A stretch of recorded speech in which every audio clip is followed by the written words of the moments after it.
If there is a message worth taking away from this movie, it's that a real man uses duct tape. Skyscraper is produced by Dwayne Johnson, who also stars as a former FBI agent who analyzes the security of buildings. He's called to Hong Kong with his family for a tour of the world's tallest building, which is said to have the highest quality foolproof security systems. But during his visit, a gang of terrorists get through the security, take over the structure, and set the middle levels on fire.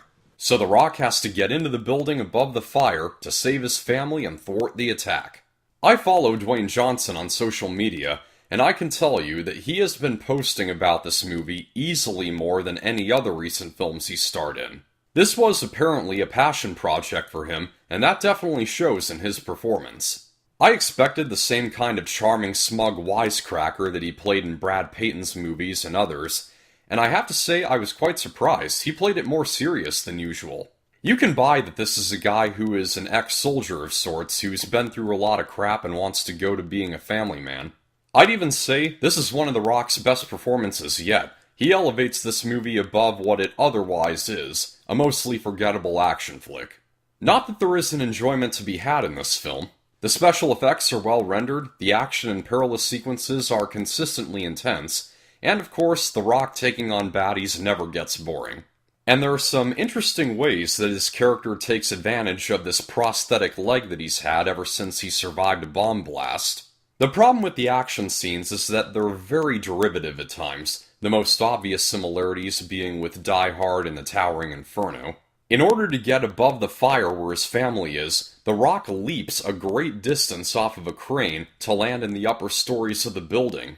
I tend to think that he wanted to make up for the fact that he got sidelined in Furious 7, so he was like, that awesome stunt where they drove a car off of a high-rise and landed it in the building next door, I'm going to do that minus the car. There's also a sequence that involves a maze of mirrors that create reflections of individuals not standing directly in front of them, a la John Wick 2. And in this scene, The Rock makes conversation with the chief bad guy while using the mirrors to fool him into thinking that he's standing directly ahead of him when he's really behind him. It'd be one thing if they weren't making conversation, but because they are, how is the bad guy not able to tell that The Rock's voice is coming from behind him? This movie does require a lot of suspension of disbelief, not just with the action, but even the concept gets a bit too ridiculous for my taste. The villains are flat, only seldom intimidating, and the motivations for certain characters switching sides are a little hard to follow. And I have to add this movie has the exact same last line as San Andreas, another film starring The Rock. The Rock has a lot of dedicated followers. Did you really think that nobody would notice that?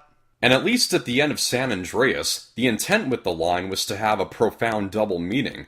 When a character says it at the end of this movie, you're just like, well, duh. In the end, Skyscraper is absurd and unoriginal, but is elevated by Dwayne Johnson's maximum effort. Because of that, it is worth one viewing, but I would probably only care to watch it again if I was surfing channels and it happened to be on. I'm going to give Skyscraper a 57%. That's a wrap. Thank you for watching. I hope you found this review helpful. Like if you liked, subscribe for more. This is Pop Culture. I'm Alex Pop.